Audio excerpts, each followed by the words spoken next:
CJP പ്രതിഷേധത്തിനു ശേഷം CJPയും സർക്കാരും വെച്ച കരാറായിരുന്നു ഇനി ഈ വിഷയത്തിൽ CJPയിൽ പ്രതിഷേധിച്ച വിദ്യാർത്ഥികളെ പോലീസ് വേട്ടയാടില്ല എന്നുള്ളത്. അതാണോ ലംഘിക്കപ്പെട്ടത് എന്നുള്ളതാണ് ചോദ്യം. ദില്ലി പോലീസ് ഇറങ്ങുന്നത് വേട്ടയ്ക്കായാണോ? അവരിറങ്ങിയത് വേട്ടയ്ക്ക് തന്നെയായിരുന്നു. ഈ കഴിഞ്ഞ ദിവസങ്ങളിലൊക്കെ ഈ 20-ാം തീയതി മുതൽ ഇങ്ങോട്ട് കണ്ടത് മുഴുവനും വേട്ട തന്നെയായിരുന്നു. പല്ലും നഖവും ഉണ്ടായിരുന്നല്ലോ, ലാത്തിക്ക് നഖമുണ്ടായിരുന്നല്ലോ. അപ്പോൾ അവർ ആ ആയുധങ്ങളൊക്കെ ഉപയോഗിച്ച് വിദ്യാർത്ഥികളെ തെരുവിൽ വേട്ടയാടുക തന്നെയായിരുന്നു. ഇപ്പോൾ ആ വേട്ടയുടെ സ്വഭാവം മാറിയിരിക്കുന്നു. ഇനിയിപ്പോൾ ഒരു ഗറില്ല യുദ്ധമുറ സ്വീകരിക്കുന്നു എന്നതാണ്. ഇനി ഒളിപ്പോര് നടത്തുന്നു, വേട്ടം നടത്തുന്നു എന്നതാണ്. നേരിട്ട് കാണാൻ കഴിയുന്നവരിൽ നിന്ന് മനുഷ്യർക്ക് പ്രതിഷേധിക്കാൻ കഴിയും, അവരിൽ നിന്ന് ഓടി ഒളിക്കാൻ കഴിയും, മറ്റു പലതും കഴിയും. പക്ഷേ ഇത് സാധ്യമല്ലാത്ത തരത്തിൽ കുറച്ചുകൂടി അധമമായ ഒരു വഴി സ്വീകരിച്ചിരിക്കുന്നു എന്നതാണ് ഞാനതിൽ കാണുന്നത്. ഇന്നിപ്പോൾ നോക്കൂ, AKG ഭവനിലേക്ക് പോലീസ് എത്തുകയാണ്. പോലീസാണോ എന്ന് ചോദിച്ചാൽ പോലീസാണ്. ഔദ്യോഗിക വാഹനമില്ല, യൂണിഫോം ഇല്ല, നെയിം പ്ലേറ്റ് ഇല്ല. പോരുന്ന വഴിയിലൊന്ന് അറസ്റ്റ് ചെയ്ത് കളയാം എന്ന് വിചാരിച്ചു ഐഷി ഘോഷിനെ. ഏതാണ് കേസ്? 2021 ബംഗ്ലാ ഭവന് മുന്നിൽ നടത്തിയ ഒരു പ്രതിഷേധം. ആ പ്രതിഷേധത്തിന്റെ കേസ് കോടതിയിലേക്ക് എത്താനിരിക്കുകയാണ്. കോടതിയിലേക്ക് ആ കേസ് എത്താനിരിക്കണമെങ്കിൽ കുറ്റപത്രം സമർപ്പിച്ചിട്ടുണ്ടാകണമല്ലോ. അവിടെ ഹാജരാകാതിരുന്നിട്ടില്ല. വാറന്റ് ഉണ്ടാകാനുള്ള ഒരു സാഹചര്യവും നിലവിലില്ല. എന്തെങ്കിലും അവിടെ ഹാജരാകാതിരുന്നതുമായി ബന്ധപ്പെട്ട് നോട്ടീസ് ഉണ്ടോ എന്ന് ജോൺ ബ്രിട്ടാസ് അടക്കം ചോദിക്കുമ്പോൾ ഒന്നുമില്ല. ID കാർഡ് പോലും പ്രൊഡ്യൂസ് ചെയ്യാൻ കഴിയാത്തതിൻ്റെ പശ്ചാത്തലത്തിലാണ് അവർക്ക് അവിടുന്ന് തിരികെ പോകേണ്ടി വന്നത്. ആര് പിടിച്ചു കൊണ്ടുപോയി എന്ന് ചോദിച്ചാൽ എന്തു മറുപടി പറയും?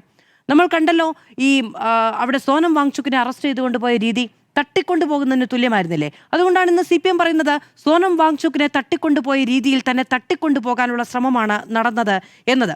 അപ്പോൾ ഇപ്പം നോക്കൂ, AKG ഭവനിൽ ഐഷി ഘോഷിന് ഒരു പ്രതിരോധം കിട്ടുന്നുണ്ട്. അവിടെ ഇറങ്ങി നിൽക്കാൻ ജോൺ ബ്രിട്ടാസിനെ പോലെയുള്ളവരുണ്ട്. AKG ഭവനിൽ തുടരാൻ കഴിയുമോ ആളുകൾക്ക്? ഒരു ഐഷി ഘോഷ് മാത്രമാണോ ഈ സമരത്തെ മുഖമായിരുന്നത്? AKG ഭവനിൽ നിന്ന് പുറത്തു പോയാൽ ഐഷി ഘോഷിനെ പോലെ ഒരു വിദ്യാർത്ഥി നേതാവിന് ദില്ലിയിൽ പുറത്തിറങ്ങി നടക്കേണ്ടേ? ആ സമയത്ത് പിടിച്ചുകൊണ്ടുപോയാൽ, ഇതുപോലെ യൂണിഫോം ഇല്ലാത്ത, ഔദ്യോഗിക വാഹനമില്ലാത്ത, വാറന്റ് ഇല്ലാത്ത പിടിച്ചുകൊണ്ടുപോയാൽ ആരാണ് മറുപടി പറയുക? അവർക്ക് ആ സമയത്ത് പോലീസിന്റെ ഭാഗത്തു നിന്ന് അതിക്രമം ഉണ്ടായാൽ ആരാണത് ചോദിക്കുക? തുറന്നു വെച്ച ക്യാമറകൾക്കും മാധ്യമങ്ങളുടേത് മാത്രമല്ല, അവിടെ ജൻസി പ്രക്ഷോഭത്തിന്റെ സമയത്ത് അവിടെ ഉണ്ടായിരുന്ന ഓരോരുത്തരും ഓരോ മീഡിയ ആയിരുന്നു അല്ലേ? ആ പ്രക്ഷോഭം നടക്കുന്ന സമയത്ത് അവരുടെയൊക്കെ തുറന്നു വെച്ച ക്യാമറ കണ്ണുകൾക്ക് മുന്നിൽ ഈ തരത്തിലുള്ള നരവേട്ട നടത്തി ദില്ലി പോലീസ് ആരുടെയും ശ്രദ്ധയില്ലാതെ ഈ ആളുകളെ പിടിച്ചുകൊണ്ടുപോയാൽ എന്താണ് ചെയ്യുക? തലോടി വിടുമോ? ഇല്ല, അപ്പോൾ ക്രൂരമായ മറ്റൊരു നരവേട്ടയ്ക്ക് ദില്ലി പോലീസ് കളമൊരുക്കുന്നു എന്നാണ് എനിക്കതിൽ നിന്ന് മനസ്സിലാക്കാൻ കഴിയുന്നത് എന്നുള്ളതാണ്. ഇപ്പം ഈ ഐഷി ഘോഷ് നേരത്തെ നോക്കൂ, ഡോക്ടർ PR സുനിൽ പറഞ്ഞതുപോലെ ഐഷി ഘോഷിനെ അങ്ങനെ ദില്ലി പോലീസിനെ ലാത്തി കാണിച്ച് പേടിപ്പിക്കാനൊന്നും കഴിയില്ല. 2020 നമുക്ക് ഓർമ്മയുണ്ട്, JNUവിലേക്ക് അതിക്രമിച്ചു കയറിയ അക്രമികൾ അവർ ഇരുമ്പ് ഉലക്ക വെച്ചാണ്, ഇരുമ്പ് ദണ്ട് വെച്ചാണ് ഐഷി ഘോഷിനെ തലയടിച്ച് പൊട്ടിച്ചത്. അന്ന് അവർ ഗുരുതരാവസ്ഥയിൽ ആശുപത്രിയിലായിരുന്നു. ആ ഗുരുതരാവസ്ഥയിൽ ആശുപത്രിയിൽ കിടന്നതിന് ശേഷം വരെ വളഞ്ഞിട്ട് തല്ലുകയാണ് ചെയ്തത്. എന്തുകൊണ്ടാണ്? ഐഷി ഘോഷ് ആയതുകൊണ്ടാണ്. 13 വർഷക്കാലത്തിന് ശേഷം ഇടതിന്റെ മുഖമായ പെൺകുട്ടിയാണ് JNUവിൽ. അപ്പോൾ അങ്ങനെ വളഞ്ഞിട്ട് തല്ലിയ ഐഷി ഘോഷ് ആ പരിക്ക് പൂർണ്ണമായി മാറുന്നതിന് മുമ്പ് ആ സമരമുഖത്തേക്ക് വരാനുള്ള ആർജവമുള്ള, ഇച്ഛാശക്തിയുള്ള, രാഷ്ട്രീയ ബോധ്യമുള്ള പെൺകുട്ടിയാണ്. അവിടെ ഐഷി ഘോഷിനെ കാണാൻ ഐഷി ഘോഷിന്റെ അമ്മ ആശുപത്രിയിലേക്ക് വരുന്നുണ്ട്. അമ്മ എന്താണ് പറഞ്ഞതെന്ന് അറിയാമോ? അന്ന് ഒരു മാധ്യമപ്രവർത്തകൻ പോയി ഐഷി ഘോഷിനോട് ചോദിക്കുന്നുണ്ട്, നിങ്ങളുടെ വീട്ടുകാർക്ക് പേടിയില്ലേ? നിങ്ങൾ ഇങ്ങനെ ഈ പരിക്കേറ്റ് കിടക്കുന്നത് കാണുമ്പോൾ വീട്ടുകാർ പറയില്ലേ ഇനി സമരത്തേക്ക് പോകണ്ട എന്ന് ചോദിക്കുമ്പോൾ എൻ്റെ അമ്മ എന്നോട് പറഞ്ഞത്, എന്നെ ആളുമാറിയാണ് തല്ലിയതെങ്കിൽ അവർക്ക് സങ്കടമുണ്ടാകുമായിരുന്നു എന്നാണ്. പക്ഷെ അവർ നിന്നെ ഭയക്കുന്നത് കൊണ്ടാണ്, നിന്റെ മുഖം തിരിച്ചറിയുന്നത് കൊണ്ടാണ് അവർ നിന്നെ തല്ലിയത്. എനിക്കതിൽ നീ മകളായി ജനിച്ചതിൽ അഭിമാനമുണ്ട് എന്ന് പറഞ്ഞുകൊണ്ടാണ്. ആ അഭിമാനബോധം പിന്നീട് 5 വർഷക്കാലം കഴിയുമ്പോൾ തരുമ്പും ആ പെൺകുട്ടിക്ക് കുറവുണ്ടാകില്ല.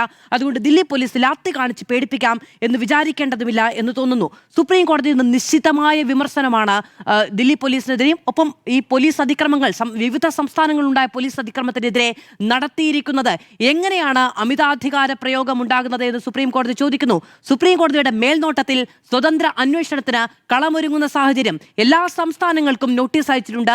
18 വയസ്സിനു താഴെയുള്ള കുട്ടികൾ അറസ്റ്റിലായിട്ടുണ്ടെങ്കിൽ അവരെ നിന്ന നിൽപ്പിൽ വിട്ടയക്കണമെന്ന് സുപ്രീം കോടതി പറയുന്നു. മനുഷ്യാവകാശ കമ്മീഷൻ അന്വേഷണം നടത്താൻ ഉത്തരവിട്ടിരിക്കുന്നു. കേസെടുക്കാൻ നിർദ്ദേശം നൽകിയിരിക്കുന്നു. അന്വേഷണ റിപ്പോർട്ട് ചോദിച്ചിരിക്കുന്നു. ഇങ്ങനെ ഈ പ്രശ്നം എന്താണെന്ന് വെച്ചാൽ ഈ ദൃശ്യങ്ങൾ കാണേണ്ടതില്ല എന്ന് പറഞ്ഞ് സുപ്രീം കോടതിക്ക് ആ ദൃശ്യങ്ങൾ കാണുന്ന മൊമെന്റിൽ അത് കാണുന്ന മിനിമം നീതിബോധമുള്ള ഏതൊരു മനുഷ്യനെയും പോലെ ഏതൊരു സംവിധാനത്തെയും പോലെ ഇതിൽ ഇടപെടേണ്ടതുണ്ട് എന്ന തോന്നലുണ്ടാവുകയാണ്. മനുഷ്യാവകാശ കമ്മീഷന്റെ ഇടപെടലും അവിടെ തന്നെയാണ് ഉണ്ടാകുന്നത്. ഇപ്പൊ CJP ഐഷി ഘോഷിനെതിരായ അറസ്റ്റിൽ CPM-നെ പിന്തുണ അറിയിച്ചിട്ടുണ്ട്, SFI പിന്തുണ അറിയിച്ചിട്ടുണ്ടെന്നാണ് നമുക്ക് മനസ്സിലാക്കാൻ കഴിയുന്നത്. 17 മിനിറ്റുകൾക്ക് മുമ്പ് മാത്രം അഭിജിത് ദീപ്കെ ഒരു ഇൻസ്റ്റഗ്രാമിൽ വീണ്ടും ഒരു വീഡിയോ പോസ്റ്റ് ചെയ്തിട്ടുണ്ട്. അതിൽ കൃത്യമായി പറയുന്നുണ്ട്, വിഷ്കണ്ട് ചെയ്യാനുള്ള തീരുമാനമാണ് ഉണ്ടാകുന്നതെങ്കിൽ ഞങ്ങൾ വീണ്ടും സമാധാനപരമായ പ്രൊട്ടസ്റ്റിലേക്ക് പോകേണ്ടി വരും എന്നുള്ളത്.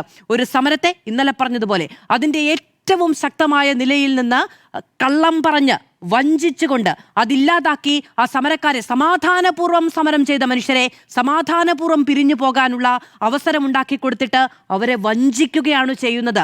ജനാധിപത്യത്തിൽ സർക്കാരുകൾക്കെതിരായ വിശ്വാസം ഇല്ലാതാക്കുക എന്ന് പറയുന്നത് വലിയ തെറ്റാണ്, വലിയ പ്രതിഫലനങ്ങൾ ഉണ്ടാക്കുന്ന ഒന്നാണ്. ഒരു ജനറേഷനെയാണ് നിങ്ങളോട് എന്ന് പറഞ്ഞാൽ ഈ രാജ്യത്തെ സർക്കാരിനോട് വിശ്വസ്തത ഇല്ലാതാക്കി മാറ്റുന്നത്. നിങ്ങൾ അതിന് കാലത്തോട് മറുപടി പറയേണ്ടി വരും എന്നതാണ് ഏറ്റവും പ്രധാനപ്പെട്ട ഒരു കാര്യം. ഇതിപ്പോൾ നോക്കൂ, ഈ ഒരു ചോദ്യം ഇന്ന് ശ്രീ ശിവദാസൻ MP, ഡോക്ടർ ശിവദാസൻ നമ്മളോട് ചർച്ചയിലിരുന്നപ്പോൾ പറഞ്ഞു, അദ്ദേഹം ഒരു ചോദ്യം പാർലമെന്റിൽ ചോദിച്ചു, NTA അല്ലെങ്കിൽ എത്ര തവണ റീടെസ്റ്റ് നടത്തിയിട്ടുണ്ട്, നിങ്ങൾ നടത്തിയ പരീക്ഷകൾ എത്ര തവണ ചോർന്നിട്ടുണ്ട് എന്നുള്ളതല്ല, എത്ര തവണ റീടെസ്റ്റ് നടത്തേണ്ടി വന്നിട്ടുണ്ട് എന്നുള്ളത്. മര്യാദ എന്ന് പറയുന്നത് മറുപടി കൊടുക്കുക എന്നതാണെന്ന് അദ്ദേഹം പറയുന്നു. മറുപടി കൊടുത്തിട്ടില്ല, പാർലമെന്റിൽ മറുപടി കൊടുത്തിട്ടില്ല. എന്തുകൊണ്ടാണ്? ആ മറുപടി കൊടുത്തിട്ടുണ്ടെങ്കിൽ അത് വലിയ തോതിൽ ചർച്ച ചെയ്യപ്പെടും. കാരണം പല പരീക്ഷകളും റീടെസ്റ്റ് നടത്തേണ്ടി വന്നിട്ടുണ്ട് എന്നതാണ്. ഇന്ന് പാർലമെന്റിൽ വലിയ വിമർശനം പ്രതിപക്ഷം ഉന്നയിക്കുന്നുണ്ട്. നോക്കൂ, ഇന്ന് ഈ പരീക്ഷാ പരിഷ്കരണ ബില്ലാണ് ചർച്ച ചെയ്യുന്നത് എങ്കിലും ആകെ കിട്ടിയ വേദി എന്ന നിലയ്ക്ക്, ആകെ കിട്ടിയ അവസരം എന്ന നിലയ്ക്ക് നിശ്ചിതമായ വിമർശനം പ്രതിപക്ഷ നേതാക്കൾ ഉന്നയിക്കുന്നുണ്ട്. പ്രിയങ്ക ഗാന്ധി അടക്കം ഉന്നയിക്കുന്നുണ്ട്. ആരാണ് ഈ നരഹത്യ നടത്താൻ ദില്ലി പോലീസിന് അധികാരം കൊടുത്ത് ഉത്തരവിട്ടത് ആരാണ് എന്ന് ആവർത്തിച്ച് ചോദിക്കുന്നുണ്ട്. മിണ്ടുന്നില്ല. ഈ ജിതേന്ദ്ര സിംഗ് മറുപടി പ്രതിരോധിക്കാൻ പറയുന്നത് എന്താണെന്നറിയാമോ? 2008, 2011, 2009 പരീക്ഷാ ലീക്കുകൾ നടന്നിട്ടുണ്ട് എന്നതാണ്. ആയിരിക്കാം, പരീക്ഷാ ലീക്കുകൾ നടന്നിട്ടുണ്ടായിരിക്കാം. അതിനൊക്കെ പരിഹാരം 70 വർഷത്തെ തെറ്റ് തിരുത്താൻ വന്നവരാണല്ലോ ഇവർ. എന്നിട്ട് ഇവരെന്താണ് ചെയ്തത്? രാജ്യത്തെ സംസ്ഥാന സർക്കാരുകൾ കുറ്റമറ്റ രീതിയിൽ ഈ പറയുന്ന എല്ലാ വിഭാഗങ്ങളെയും കരുതിക്കൊണ്ട് നടത്തിയ പരീക്ഷാ സംവിധാനം പോരാ എന്ന് പറഞ്ഞിട്ടാണല്ലോ. ഇവർക്ക് എല്ലാത്തിനും ഒന്ന് മതിയല്ലോ. ഒരു രാജ്യം ഒരു തെരഞ്ഞെടുപ്പ്, ഒരു രാജ്യം ഒരു ഭാഷ, ഒരു രാജ്യം ഒരു പരീക്ഷ എന്ന നിലയ്ക്കാണല്ലോ ഇവർ ഈ പരീക്ഷാ സംവിധാനം വീണ്ടും നടത്തിത്താക്കാൻ വെക്കുന്നത്. അമിത്ഷായ്ക്ക് അന്ന് വലിയ വായിൽ വലിയ അഭിമാനബോധവുമായിരുന്നു ഈ നീറ്റ് വീണ്ടും എസ്റ്റാബ്ലിഷ് ചെയ്യുന്ന സമയത്ത്. 2014-ലും 2015-ലും നിർത്തിവെച്ചതിന് ശേഷം 2016 ഇത് വീണ്ടും ഇംപ്ലിമെന്റ് ചെയ്യുന്ന സമയത്ത് അതിനുശേഷം ഒരു പരീക്ഷാ പ്രശ്നവും ഉണ്ടാകില്ല എന്നുള്ളതായിരുന്നു. 2024-ൽ വീണ്ടും ഈ പരീക്ഷാ ക്രമക്കേടുമായി ബന്ധപ്പെട്ട നിയമം കൊണ്ടുവരുമ്പോഴും വലിയ ആത്മവിശ്വാസമായിരുന്നു. അതാണ് ഇന്ന് അഭിഷേക് ബാനർജി സഭയിൽ പറയുന്നത്, government has mastered the art of changing laws when government fails എന്നത്. ഈ ഗവൺമെന്റ് പരാജയപ്പെടുന്ന നിമിഷത്തിൽ നിയമം കൊണ്ടുവരിക എന്ന് പറയുന്നത് ഒരു കലാരൂപമായി മാറ്റിയിരിക്കുകയാണ്, അതിൽ മാസ്റ്റർ ചെയ്തിരിക്കുകയാണ്. പക്ഷെ അതേ സമയത്ത് എക്സാമുകളുടെ പേര് മാറുന്നില്ല, അതിൽ വിക്റ്റിമാകുന്ന ആളുകൾ ആരാണ്? വിദ്യാർത്ഥികൾ തന്നെയാണ്. തുടർച്ചയായി ഈ ക്രിമിനൽസ് മാറുന്നില്ല, സർക്കാർ മാറുന്നില്ല, കുറ്റകൃത്യം മാറുന്നില്ല. ആകെ മാറുന്നത് എന്താ? നിയമം. ഒന്ന് നിയമം വരുന്നു, ഒന്ന് നിയമ ഭേദഗതി വരുന്നു എന്ന നിലയ്ക്കാണ്. ഇതിലൊരു കോസ്മെറ്റിക് ഫിക്സ് കൊണ്ട് യാതൊരു തരത്തിലുള്ള മാറ്റവും ഉണ്ടാകുന്നില്ല എന്നുള്ളതാണ്. നിയമമില്ലാഞ്ഞിട്ടല്ല ഇവിടെ ഈ പ്രശ്നമുണ്ടായത്. ഇപ്പോൾ നമ്മളോട് പറഞ്ഞു NTA-യിലെ 47 പേരെ പിരിച്ചുവിട്ടു. നമുക്ക് വളരെ വ്യക്തമായി പകൽ പോലെ അറിയാം NTA-യിൽ അങ്ങനെ പിരിച്ചുവിടാൻ ഉദ്യോഗസ്ഥരില്ല. ഈ ഔട്ട്സോഴ്സ് ചെയ്ത ആളുകളെ അടക്കമാണ് പിരിച്ചുവിട്ടിരിക്കുന്നത്. ഏജൻസികളാണുള്ളത്. ഇപ്പോൾ പിരിച്ചുവിട്ടിരിക്കുന്നവരൊക്കെ താൽക്കാലിക ജീവനക്കാരാണെന്ന് നമുക്കറിയാം. നമ്മളിത് ആരോട് ചോദിക്കും? നിങ്ങൾ ആരെയാ പിരിച്ചുവിട്ടത്? അതുമായി ബന്ധപ്പെട്ട് ജിയോ ഉണ്ടോ? നമുക്ക് ചോദിക്കാൻ ഒരു വേദിയില്ല. നമ്മുടെ ജനപ്രതിനിധികൾക്കും ചോദിക്കാൻ വേദിയില്ല. ശരിയാണ്. ഇനി ഇവിടെ 2024 നിയമമുണ്ടല്ലോ. 2024 നിയമപ്രകാരം കേസെടുത്തിട്ടുള്ളത് ആർക്കെതിരെയാണ്? 13 പേരെ ഇതുമായി ബന്ധപ്പെട്ട് അറസ്റ്റ് ചെയ്തിട്ടുണ്ട് എന്നും പ്രധാനമന്ത്രി പറയുന്നു. ഇവർക്കെതിരെ ഏത് വകുപ്പ് പ്രകാരമാണ് കേസെടുത്തിരിക്കുന്നത് എന്നത് വ്യക്തമാക്കുന്നുണ്ടോ? 2024 നിയമം അനുസരിച്ചാണ് കേസെടുത്തിരിക്കുന്നതെങ്കിൽ ഇവർക്ക് ഗുരുതരമായ പിഴശിക്ഷയും ഗുരുതരമായ ജയിൽവാസം അടക്കം അനുഭവിക്കേണ്ടി വരും. ഇതിൽ ഏത് നിയമപ്രകാരമാണ് കേസെടുത്തിരിക്കുന്നത്? ഇനി NTA-യുടെ ഈ ഡയറക്ടർ ജനറലിനെ പുറത്താക്കിയിട്ടുണ്ട്. ഈ പരീക്ഷാ ക്രമക്കേടുമായി ബന്ധപ്പെട്ട് മറ്റൊരാൾക്ക് ചുമതല നൽകി. ഈ പുറത്താക്കിയ ആളെ ഇപ്പോൾ അയാളുടെ ഈ പാരന്റ് ഓർഗനൈസേഷനിൽ നിലനിർത്തുകയാണ്. അയാൾക്കെതിരെ കേസെടുത്തിട്ടുണ്ടോ? അയാൾക്കെതിരെയും കേസെടുത്തിട്ടില്ല. ഇനി ഈ ജാർഖണ്ഡിലടക്കം പരീക്ഷാ ലീക്ക് ഉണ്ടായി എന്ന് പറയുന്നു. അവിടെയുള്ള ആളുകളെയാണ് കുറച്ചുപേരെ അറസ്റ്റ് ചെയ്തിരിക്കുന്നത് പേരിന് വേണ്ടി. അവർക്കെതിരെയും കേസെടുത്തിരിക്കുന്നത് ഏത് വകുപ്പുകൾ പ്രകാരമാണ് എന്നതറിയില്ല. ഇനി ഇങ്ങോട്ട് വരികയാണെങ്കിൽ TG മോഹൻദാസിനെതിരെ വലിയ പരാതി ഉണ്ടായിട്ടുണ്ട്.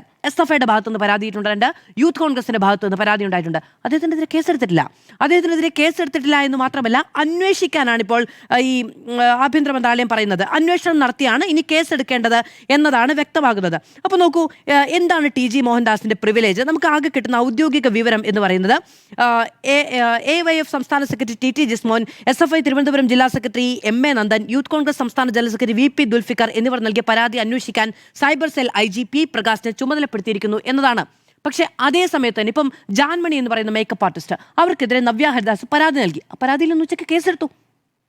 അതിൽ പരാതി പറഞ്ഞിരിക്കുന്നു, ഏത് പരാതിയാണെങ്കിലും അന്വേഷിക്കണം, കേസെടുക്കണം, കൃത്യമാണ്, അവർ നടത്തിയ പരാമർശം കേസെടുക്കാൻ പര്യാപ്തമാണെന്ന് തോന്നുകയാണെങ്കിൽ കേസെടുക്കുകയും വേണം.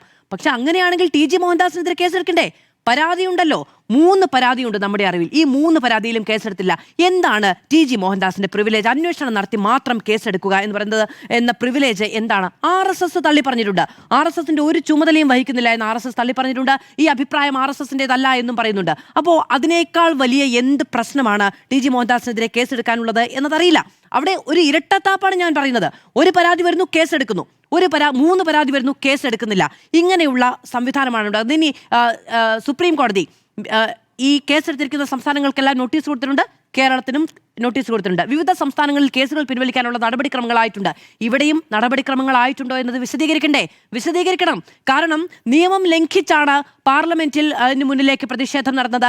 നിയമം ലംഘിച്ചാണ്, അവിടേക്ക് പോകാൻ പാടില്ല എന്ന് അറിഞ്ഞുകൊണ്ട് തന്നെയാണ് പ്രധാനമന്ത്രിയുടെ വസതിക്ക് മുന്നിലേക്ക് രാഹുൽ ഗാന്ധി അടക്കം പോയത്. ഈ രാജ്യം മുഴുവൻ ആ സമരത്തിന് പ്രതിപക്ഷത്തിനൊപ്പം നിന്നു. രാഹുൽ ഗാന്ധിക്കെതിരെ കേസെടുത്തതിനെ അപലപിച്ചു. രാഹുൽ ഗാന്ധി നിയമലംഘനമാണ് നടത്തിയത് എന്നുള്ളതാണ് BJP ഭാഷ്യം. ഇവിടെയും നിയമലംഘനമാണ് എന്ന് പറഞ്ഞുകൊണ്ടാണ് കേസെടുത്തിരിക്കുന്നത് എങ്കിൽ അത് പിൻവലിക്കാൻ സുപ്രീം കോടതിയുടെ നിർദ്ദേശമുണ്ടായിട്ട് ഇനിഷ്യേറ്റീവ് എടുക്കാനുള്ള ചുമതല ഇവിടുത്തെ സർക്കാരിനുണ്ടെന്നാണ് ഞാൻ വിചാരിക്കുന്നത്.